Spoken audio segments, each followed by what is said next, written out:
Hello, welcome to Rock House Music Alliance. Today we've got a pretty good episode that I'm excited about. We've got a real wise man and a moron on the show. And, well, I'll let you figure it out who it is.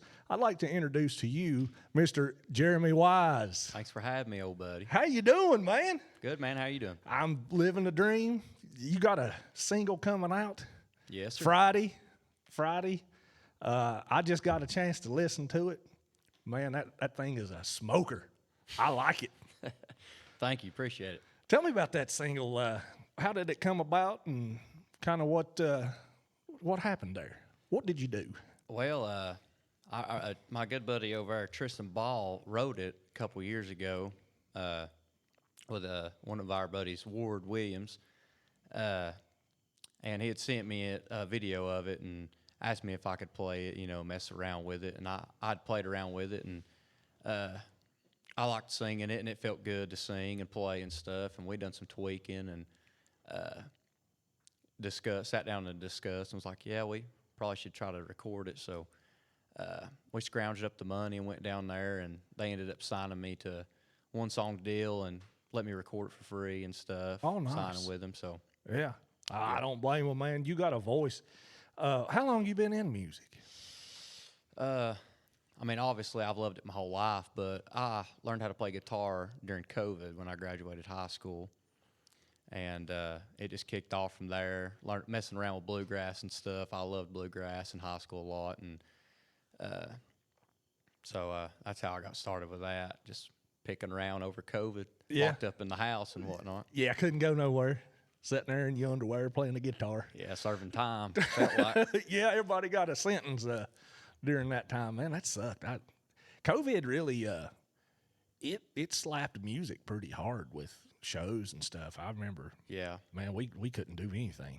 Seems like it made a lot of podcasts and stuff a lot more successful with stuff like that. Now, do you think that music is coming, like live shows are coming back stronger just because people were locked up? Are you seeing that to where you got a lot more people coming to your shows and stuff? I've only been playing full time this year, but my brother's been playing a couple years, and I noticed that where I'm from in Gatlinburg, around that area, that a lot of people weren't wanting to go to the beach and the crowded areas. So when they left the house, they were wanting to go to what they thought would be a less crowded area, and Gatlinburg, I guess, was everybody's pick. Yeah. So when he first started playing in 2020, it was booming, way more than usual. Yeah, man, Gatlinburg's. And even now, it's now that I'm playing down there and stuff, it's gotten a lot more crowded. You can't hardly drive through that place down there. Oh, I mean, it's cool, and I'm glad everybody's coming out and supporting music and everything. Yeah. But boy, I tell you what, I've said a bad word or 12 trying to get through the main strip down through there, and people. Yeah. I don't know, people's idiots nowadays, I reckon. Yeah, everybody comes to watch you and don't leave you parking. Yeah. For the guy that's playing. Yeah. Yeah. I didn't think about that. I bet that's kind of a challenge to load in, load out, and all that stuff. Or does the venues kind of of depends on where you play. Yeah.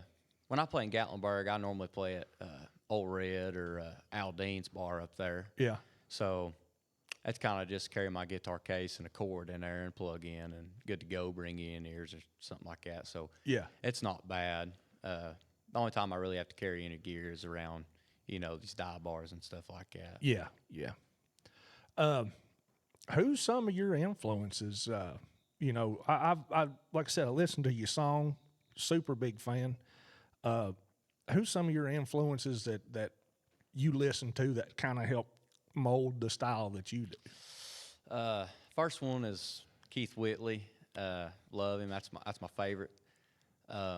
Alan Jackson's way up there. I love that. All that stuff with Brent Mason on his records is killer. And obviously George Jones and Merle Haggard have always been on my playlist in the truck and stuff. So yeah, they're big ones. And I love bluegrass too, with Tony Rice and Lonesome River Band, Blue Highway, and stuff like that. So if you had, I got a list of songs that I wish I'd wrote.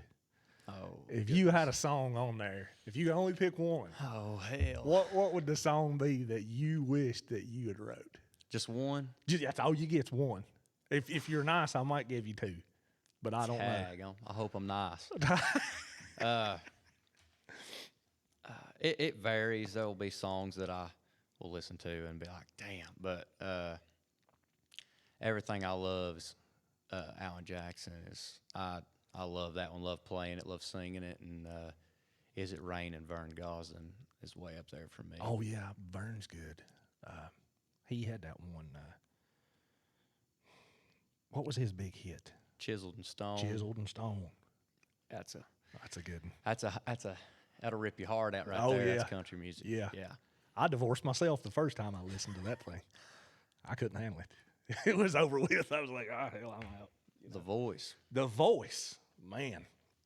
Speaking of that, what do you think about these competitions and voice and turn around the chair or whatever they call them and stuff? You mean like the voice on yeah, television? yeah. Do you think that kind of stuff is good for music, or is it bad? Like, do you think that you have to pay your dues to kind of come up through there, or is it fair? It's hard to say. I don't know. You'll see people that get on some of them shows that it's like, less so with The Voice and more American Idol, but you'll see people get on there and you're like, man, it's just a circus act. You know, why in the world are they on there? Yeah. But I'd say it doesn't really do any wrong. I don't know. I feel like it could hurt somebody to get on there and, you know, some of them coaches, you know, try to influence them in the direction they're not wanting to go just to make them more popular instead of staying true to themselves. Yeah. I think that's kind of what hurts, but no such thing as bad publicity. So That's true. Yeah. Boy, there's some people getting canceled and stuff, but oh yeah, ain't that something? got to be careful. Got to keep a key ready at all times. For Yeah. that, yeah. Yeah. You get canceled, and then 2 weeks later, nobody remembers it. It's like, well, okay. What good did that do? Depends on how important you are. I know Morgan Wallen's done a few things that if I would have done, I'd Oh, yeah. be under the jail. Yeah. But I mean, he's been there for a while and paid his dues or whatever. So Yeah, and I think there's some organic development that comes from paying your dues. I mean, if you ain't never sat in a dive bar and played to 4 people that you were annoying anyway, you know, yeah, that it does something for you as an artist because it feels so bad. You're like, man, this sucks. I just want to get through this and go home, you know. yeah. It definitely sucks to go out to a place and there be an old man sitting there drinking a beer and you're the only one in there. And Yeah. but it's I don't know. It's a little comforting too to play for yourself, and not just feed off the crowd, but to just play just because you want to every once in a while too. So And see, I struggle with that because if I ain't got a good crowd, man, I suck on stage. I struggle with it too. It's hard to give it your all when it's just you or whatever. Yeah. You know, or nobody's clapping and you're like, man, they think I suck. Or Yeah, you're up there getting in your head. yeah. You're like, oh, man. Yeah, it's easier to come alive with a good crowd for sure. It's a lot funner, at least, anyway. Yeah. Man, those are some tough shows, but like I say, I think it helps to build that performance character that you have, you know, you have to find a way to work through that, and then working a crowd is a skill all in its own. Yeah. You know, reading the room and figuring out, okay, well, what are they like? You can't come out and play 10 fast songs in a row. They got to catch their breath, you know. They're out there flat-footing and cutting the rug and everything. Yeah. You know, they need to get them a cheeseburger and a beer or something. Yeah, I struggle with that more than anything, working a crowd. And, you know, you'll try something one time, get crickets, and be afraid to try it again or say something. Oh, that's a good point. I ain't never thought about that. Yeah, and, yeah, you got to kind of got to tell yourself that there's a new crowd every night and stuff. So yeah, I struggle with it a lot. And I hate, you know, guys mention, you know, tips or stuff like that. And I hate to, you know, ask for a handout. So it's I feel like you're out there begging or something, trying to get a bologna sandwich or whatever. Yeah, when I first started, it was just there for a while. I'd just plug and play. I try not to take breaks and just, you know, play 3 or 4 hours through it, not say a word, just sing. Just sing and go with it. People were like, man, you know, you're good, but shit, son, you got to we got to talk to us here. Yeah, we got to learn about you. Yeah, and So I'm working on it. I'm not. I'm no George Jones when it comes to talking to a crowd, but I am getting a little better at it. I'd like to say. I think we get better every show we do.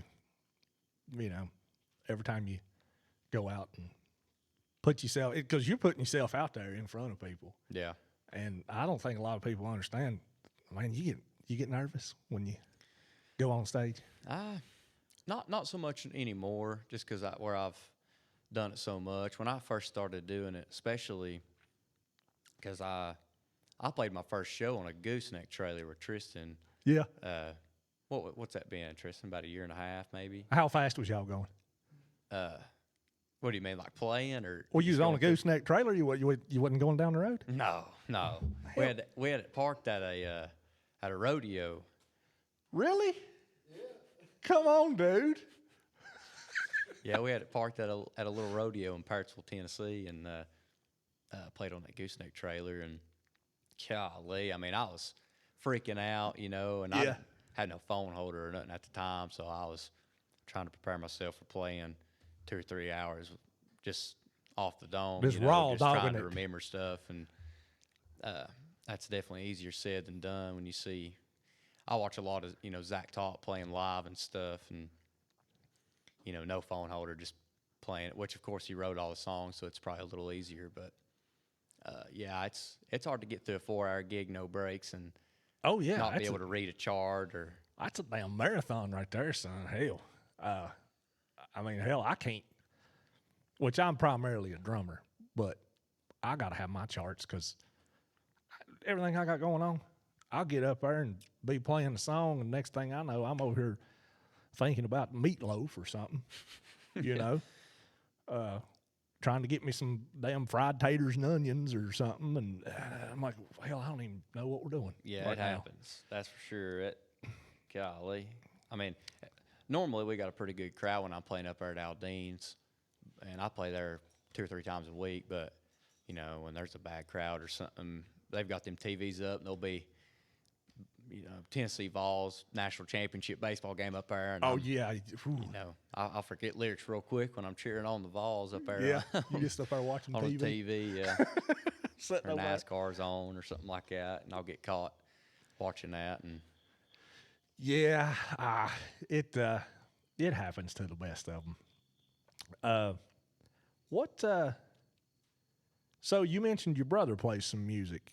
Was he an influence to you, or how? Absolutely, yeah. He has that big brother mentality, wanting to teach me, a lot of stuff, and he definitely put me through the ringer at first with learning guitar. I didn't, now we're in the good old days with Martins and stuff, but at the time, learning, I just had a little Walmart, plywood guitar, and it's, actions that high off the frets and rusty strings and cutting your fingers trying to play. And it took a while to cut my teeth on guitar, that's for sure, and I'm still cutting them. Now, does he come and critique you? Oh, yeah. Does he? He's like, hey, you might have missed that. Yeah, hey, buddy, that goes to the 6 minor right there. You're gonna have to patch that up a little bit. Yeah. Y'all have that kind of dynamic going on. Yeah, and now it's hard to play with him live because, especially acoustic, which he plays telly some, so it's a little easier that way. But playing acoustic with him's a nightmare because we play the exact same way. Because I've learned a lot from him, so our rhythm is identical. Yeah. So every time we do a run or walk into a chord or something, we're doing the same thing, and it's just might as well not even play. Yeah, just let him play. Just let him do it. You just stand up there and look pretty. Yeah. Now, I did do a little bit of stalking on you. Oh hell. I kept it at a misdemeanor level. I didn't cross over into the felony, but I did a little bit of preparation and a little stalking, and I found that your brother, I think it was last year, won a songwriting competition. Mm-hmm. And be damned if you didn't turn around and win it this year. Yeah. What's going on with that, boys? Them wise boys is damn just, hell, leave something for somebody else, Come on now. Yeah. Yeah, he had talked me into it. They had I forget her name that runs that. She runs the Pines down there in Sevierville, and she had talked him into talking me into to competing in it, and I hadn't wrote a lot. I went down there with the first song I'd ever written, and got lucky. You know, they liked it, so I appreciate them. I appreciate them for that, for loving it. And then the second round was that old red. I forget what they call it, preliminary round, I guess is what they call it. And he got to come up on stage with me and hand me the guitar and stuff, and nice. you know, hand me the trophy, so to speak. Yeah, yeah. Yeah, it was definitely cool. I bet that picture's up on the mantle at the house, ain't it? Oh, it'll be mounted. Yeah. Yeah. I ain't got it blew up just yet, but yeah, we had the matching NASCAR jackets and stuff on, and nice. So it'll be up above the fireplace for sure. Oh yeah. But yeah, he got to go down to Bluebird Cafe and watch me play down there after. I guess that's part of the trophy too. They let you go down there and play at the Bluebird, and How was that? it was cool. It's weird because obviously I haven't played music my whole life, and I've never really known the ins and outs of country music. But a little later when I started learning, you hear about the Bluebird and stuff, and everybody that's come through there and played. And I went down there expecting, this just crazy, nice, and it's just like home in there, just a little dive bar, it seems like. And that's a little smaller, really, than we have around here. Yeah. And it was weird to go in there and you can't, walk by tables. It's tiny, but I love the intimacy of it. It was real intimate in there, and people, sat down and listened. It was See, that's a whole different vibe than a regular show. Oh yeah. Like I've been to some shows to where it was more of a listening room than it was, Yeah. And then I hollered when they finished, and they throwed me out. I didn't read the T's and C's when I bought the ticket, and I'm just sitting there and I'm like, hell yeah! And then they're like, sir, you got to leave, and I'm like, well, that was a good song. I didn't get it, Yeah. I do now. There's definitely can be a good balance of both. I love a good honky tonk bar and go in there and get a good chorus and sit and listen to some steel guitar cry. But it's also really nice for somebody to sit down and appreciate what you're doing and man, I wish and stuff. So. I wish I'd have seen you at the Bluebird. I feel like your voice and the way that you present music, I just feel like you'd just reach in and snatch my damn soul plumb out of me right there. They gave me hell down there. Everybody's real nervous, and I was too, real bad, and I ain't, I'm going to drink a glass of whiskey, I'm nervous as hell. Yeah. And, they're up there, their host is giving me hell, acting like I'm, an alcoholic or something, and just got to take it on the chin, I guess. And, I mean, hell, I'm, when I get nervous, I got to have something. Oh, yeah, just to take the edge off of it. Oh, yeah. So, you've played the Bluebird. Check. Yes, You got any venues that are on the bucket list? Oh, goodness. Too many to count. I'm sure it's going to be a good while, maybe not ever, who's to say, but I'd love to play the Opry and stand in the circle, obviously. Yeah. The Ryman would definitely be way up there for me to play. And what is the name of that? The Red Rocks? Is that Red Rocks, yeah. I'd love to play down there. It looks awesome down there. I'd love to play down there. I like to hear you in that cave. It's in Tennessee, ain't it? Oh, where they go and they had like the Bluegrass Underground. I've seen there. that. Is that the taverns down there, or is that a different? Is it? I've seen that somewhere. Oh yeah, I've seen that. Yeah, that'd be badass. Man, I'd like to hear you in there, just throwing that country. It's hard to beat natural reverb. Yeah. Just hope a rock don't fall. I mean, we got a little of natural reverb today. I don't know how something happened in here, but yeah, that worked out good. Yeah, I'd like to play a show in that cave out there. Of course, I don't know how that work with drums, man. they'd probably make you sign a slip. Yeah, I'd say. that would. I'd be scared to death to play down there, but it'd be pretty daggum slick. Yeah, snakes and things. Mm. Man, that's scary. I brought the mood down. I'm sorry. Snakes. I hate a snake. I don't didn't- love a snake. I didn't mean to bring the mood down there like that, but so new artists coming out. What would you like fans to know about you? So I heard the song at Friday. Everybody's going to hear it.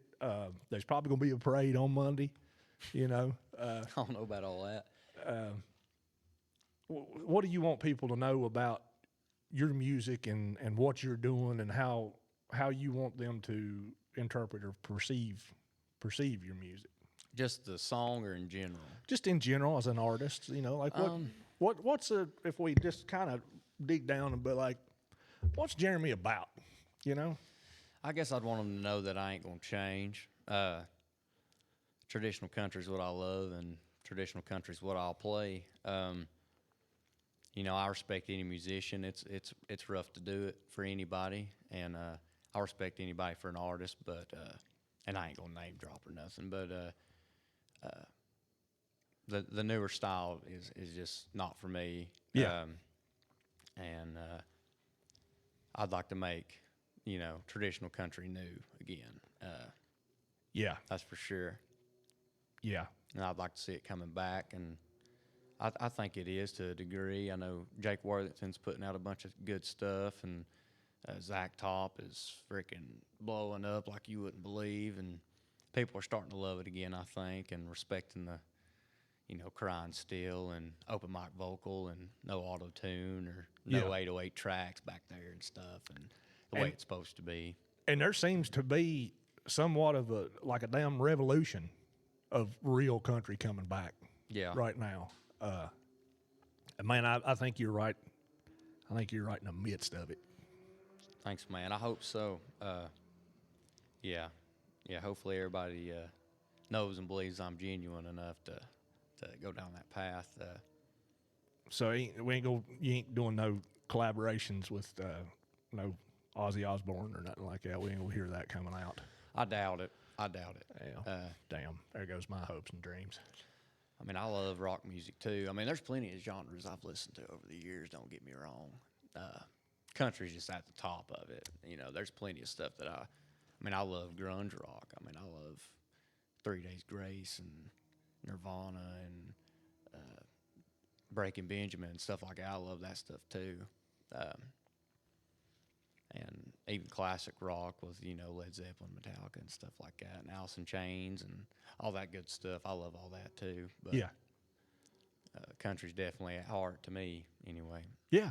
And I think it's really fantastic that you stick with your traditional country style, and you're like, this is what I do, and I'm going to stick with this, and I'm going to write new music in that style. You know, you ain't going to be over there down playing a diggery-doo or whatever they call them on some time, pulling in some bullshit. It worked for how many years, you know? Why change it? Yeah. And, I don't like the new music that comes out today. And that's why I'm a big supporter of, what would you call it? Like, it's kind of like underground country or, you know. A lot of it's unseen and unheard. Yeah. I feel like, Lord, I don't want to get canceled, but I feel like record labels do a great job of making sure it don't get heard, which you can't really blame them. You know, they're wanting to make money, and it ain't selling, or it wasn't. Now it seems like it's doing a pretty good job. Seems like there's some people having some success in traditional country nowadays anyway. Well, we talked about it before. You know, I think COVID kind of helped with that, because you kind of lost live music for what, a year and a half or something, and then it's coming back, and now everybody is kind of moving away from that large format media, and going to more independent and self-produced kind of things. I think it just takes. I mean, there's always been real good. Even even when the newer country was coming out, there was always traditional stuff being put out. You know, it's just a matter of hearing it or not. Well, let's get Tristan on. All right, so we're here with Jeremy, and he's brought a mutual friend of ours, Mr. Tristan Ball. Nice to see you, buddy. Ain't that something? Yeah. Cool thing about this is you wrote the song that he's releasing on Friday. Yeah, for sure. Yeah. About, I guess, 2017, I wrote this song and kind of just put it up for a little bit. And Jeremy over here started picking and stuff. And I was just goofing around, seeing a video of it one night. And we kind of started from there, started working on it a little bit more, tweaking some things. You know how it is when you got one in the bank, you fresh written, you know, sometimes there's a little couple things to tweak. So, Yeah. yeah. You ever write one and forget about it? Yeah, that's the You best come- one. Yeah, you come back to it, you're like, the best ones. dude, I wrote that thing. That's cool. Yeah. Yeah. So, how long have y'all known one another? And Shoot. Well, me and his brother actually graduated together, so we're the same age. I don't know how. He's 7 years older than I am. 7 years older than you are, and he came to our elementary school when I guess he's in sixth or seventh grade, and then Jeremy was in kindergarten. So however long ago that was. Yeah. My dad, funny story. My dad actually coached him in basketball for a while. So Really? I got to see him grow up. You know, yeah, it's pretty now neat. he's out here Yeah. taking you song to number one. I hope that'd be nice. It's go. I'm telling you, I heard it. Yeah. I'm not even kind of like Nostradamus or anything, but I know good music when I hear it. Yeah. And that's a good song.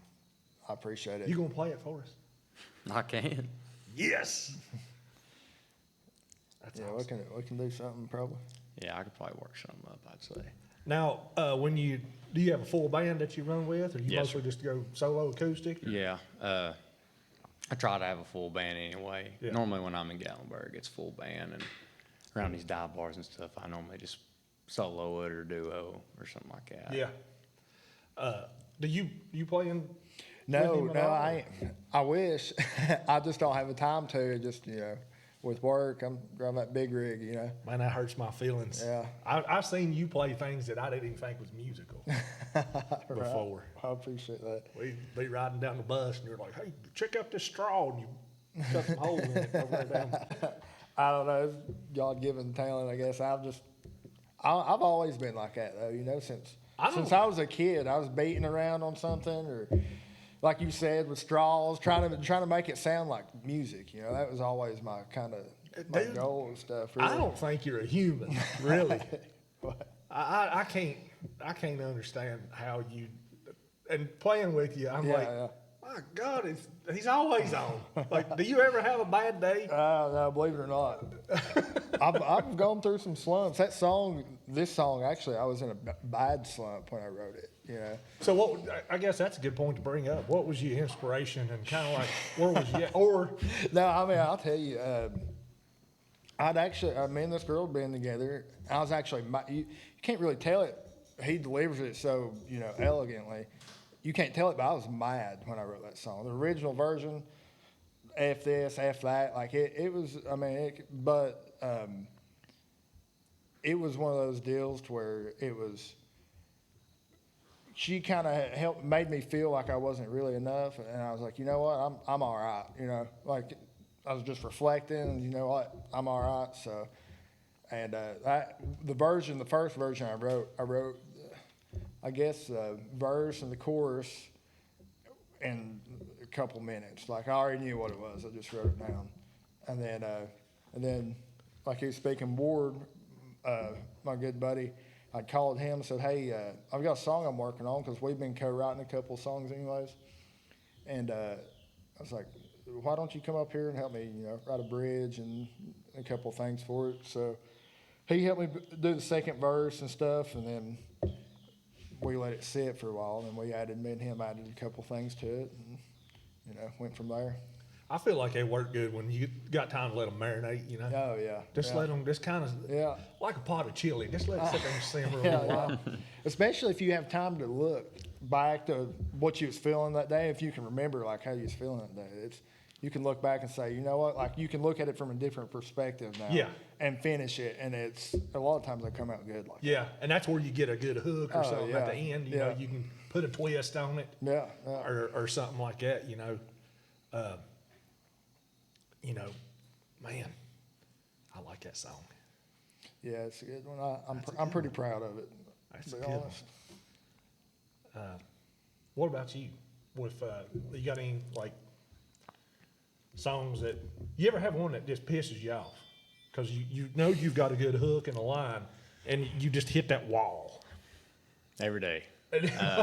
We've actually got one we've got a killer melody to it, and we twin the guitars on it, and it sounds, but it's one of those. Yeah, you hit a roadblock, and it's kind of you just got to walk away from it. It's about all you can do, really. You can't. Yeah. Ain't no point in forcing something that ain't there. I figured I've probably got 1,000 of them that I wrote down somewhere, and I'll get one good verse, and then just gone. Yeah. Like, it's hard for me to write by myself just because I'll get to messing around with something. And I'll be like, damn, that sounds like that, and I can't use that, or I'll just end up sitting there messing around with the cover or something, and just completely forget what I was writing. Or it's a pain in the rear end for sure. yeah. Right. I don't think it'll ever not be, to be honest. I'm sure it'll be like that till they put me in a box, I'm sure.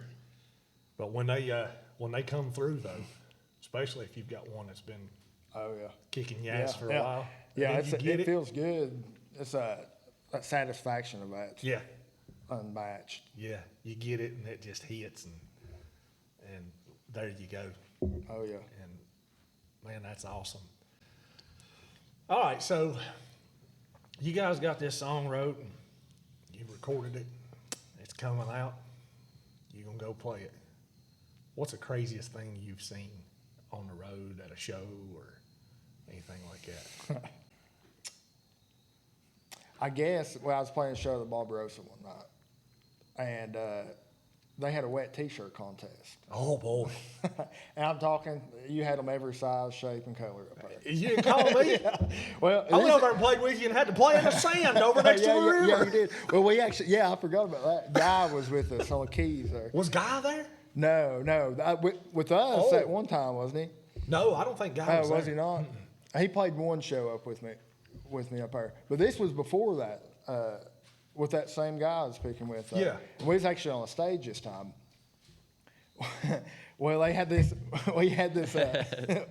wet T-shirt contest, a big biker rally and stuff, and I reckon there's some old man went up there and grabbed one of them girls. And I'm telling you, none of the men had a chance to get to him. That woman plumb knocked him on the ground and beat him senseless, son. That's probably one of the craziest things I've seen. I've seen some other stuff probably can't be talked about. Yeah. I'd rather not. How about you, Jeremy? What have you seen? I don't want to mention a couple. I don't know. I'll keep it simple. I've had a brawl thrown at me. That's probably, I'll just do it mildly. A brawl would be. Yeah. Well, I'd like to get that back. If you Yeah. Brawl getting thrown at you is a good feeling, I guess. Till your girlfriend finds out who it is, and then it's kind of. Yeah, then there that goes. That's the joys of playing in a small town, though. You know, everybody knows everybody. Yeah. Yep. Yeah, it wasn't in town. It was. It was in Gallenberg, so that's why it was dirty looks. I'm sure. I just act like it didn't happen. Yeah. Should have to get over that, I guess. Yeah, I mean, when that single comes out, man, they gonna be throwing. They gonna throw a damn laundry basket at you, brother. I might do it myself. Just come to one of your shows and just pitch a load of laundry at you. Yeah. Well, man, this has been real fun. Oh yeah. Hanging out with you guys and getting a chance to talk. And congratulations on your single coming out.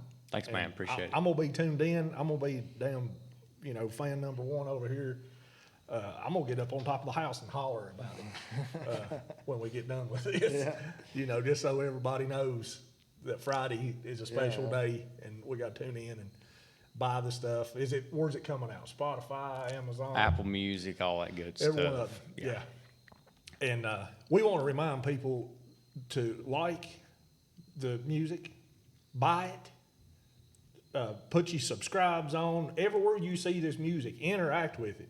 Because what you do is that gives people like Jeremy the following that all these people are looking for to book them in places. And he's going to be coming to a show near you, and you can throw your bra at him, which is what you want to do. We've started something. Oh, Lord.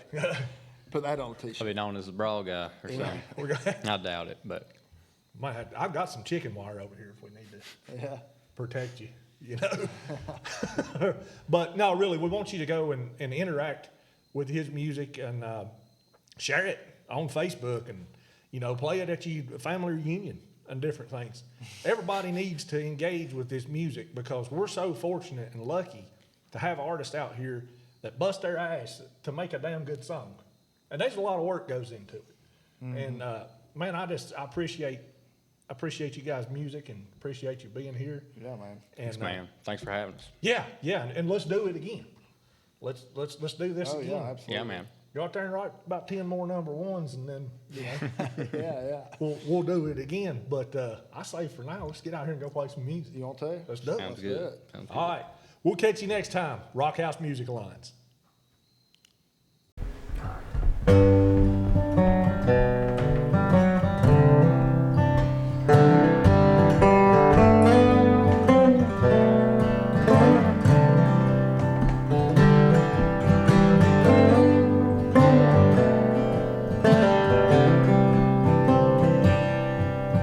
And I've been a drinker, I've been a thinker, I've been lonesome down.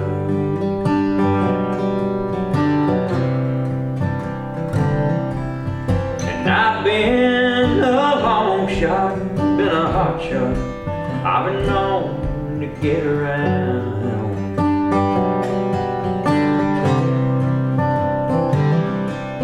Despite what you think, you don't know everything.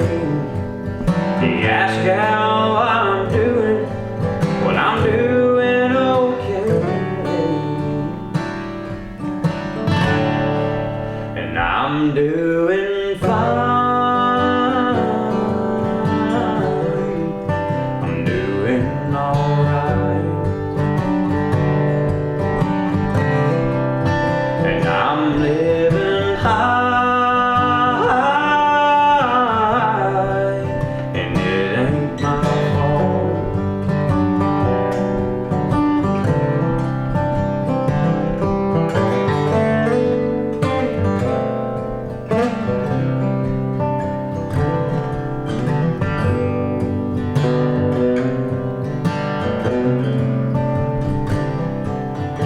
You've seen the drunkard, you've seen the lover, but you ain't seen where I've been.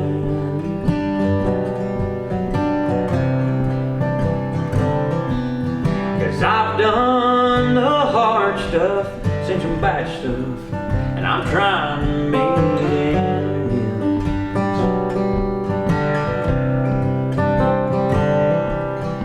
You say this ain't me, and you can't believe that I'm not the man you thought I could be. And I'm doing fine. I'm doing alright. And I'm living high, and it ain't my fault.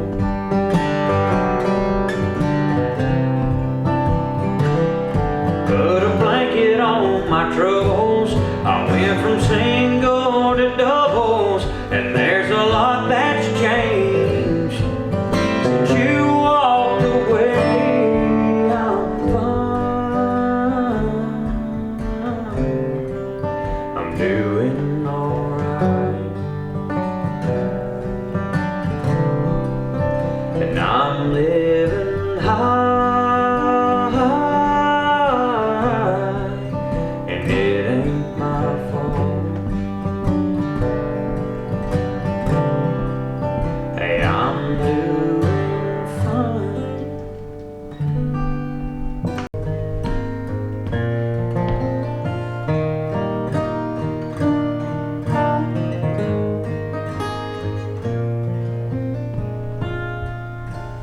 left in such a hurry, and you forgot some of your things, like a front door key or wedding ring.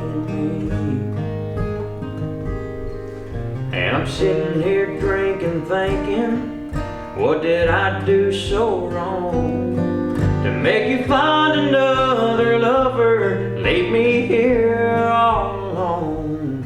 If I'd only had a clue what was going on, and maybe I thought of that, and maybe I'd have taken that cheating track. I had some fun and never once looked back, and you'd be the one that said, oh, if I'd have thought of that.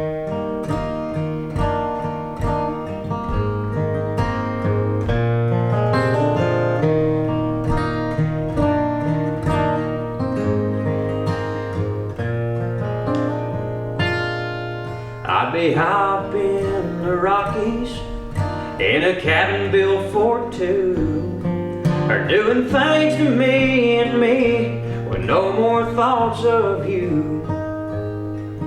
Yeah, but that's just wishful thinking. I couldn't love no one else.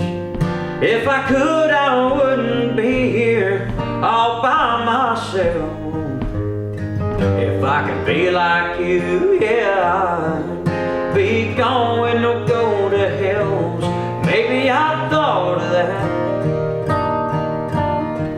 and maybe I'd have taken that cheating track.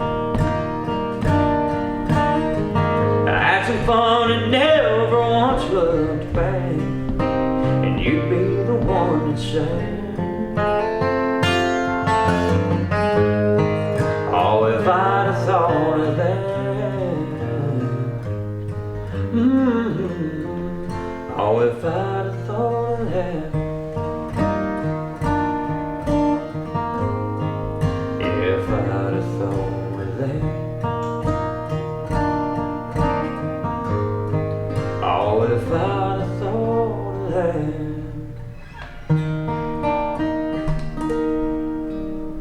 How about that for an episode? Man, that was fun.